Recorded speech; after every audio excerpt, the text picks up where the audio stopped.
However, some people do not or cannot have banking accounts.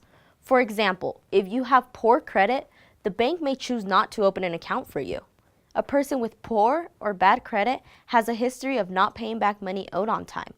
We'll cover good and bad credit in more detail shortly. Also, if you have a history of spending more money than what you have in the account, the bank may choose to close your account. If you are not able to open a bank account, where can you go to cash the check? There are several options, but some of them are very expensive. About 18% of Americans use pawn shops, or paycheck cashing centers, to cash checks. A pawn shop is a place where people pawn or sell things to get cash right away. To pawn means to give or deposit personal property as a security for the payment of money borrowed.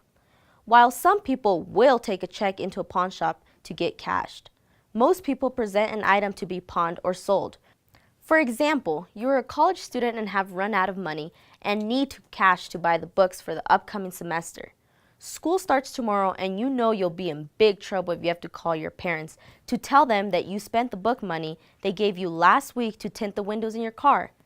Desperate, you go to the pawn shop to pawn your high school graduation ring, which cost you $450 just a year ago. Since the ring is specific to your high school, the year you graduated, and the size of your finger, the ring will most likely sit in the pawn shop for a very long time or until you buy it back. So you just get $50 for the ring. You think at least you can buy one of the books.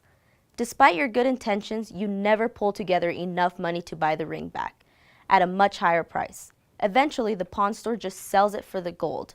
Getting cash from a pawn store by pawning an item is a form of a loan and is a very expensive loan. Usually, pawn stores will also cash checks for you, but the fees are high and vary.